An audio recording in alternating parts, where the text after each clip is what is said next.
And days after 14 villagers were shot dead in the Mon district in Nagaland in a botched encounter, the SIT is now been allowed to record statements of even the army Jawans who said to be involved in that incident. And they have already reached now to probe this matter. Ratnadeep joins us for the very latest on that. Ratnadeep, what more can you share with us? Well, there are two major developments which have taken place. First, the court of inquiry instituted by Indian Army, the Army probe team led by a Major General who is, investigating the Army probe into this firing which took place on December 4, where 13 people got killed in that attack. They have reached today at ground zero in Mon district of Nagaland. They are, investigating at the incident site. They're also meeting the villagers there. Then they would be at the Tizit police station where the FIR against the special forces was lodged suo motu by the Nagaland police there.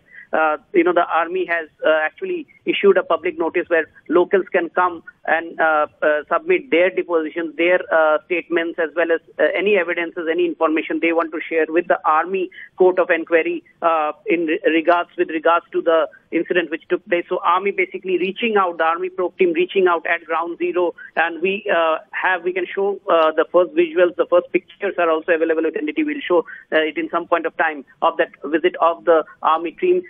However, what we have learned from our sources in the Nagaland SIT is that the Indian Army has agreed to give access to those Jawans who were involved in the firing. Now, the development that has taken place is that Indian Army has shared documents as well as identity of the officers and the Jawans who were involved in the firing.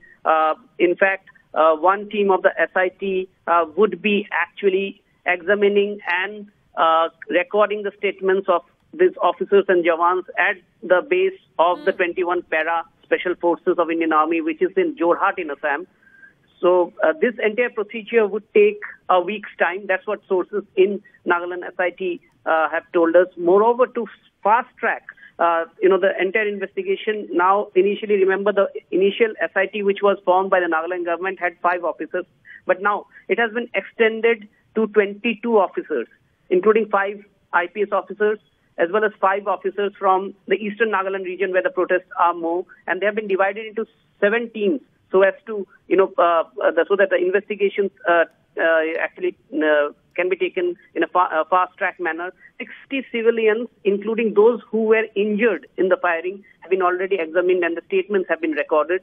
And now the focus is on these army Jawans as well as officers. And army has shared the documents related to this incident with the SIT. That's what SIT sources are telling us. So army also cooperating at this moment with the SIT. However, right at this moment, the access is limited to examining the Jawans involved and taking their statements. So, it is not clear whether after this, what will be the next step after this, but at least access has been given.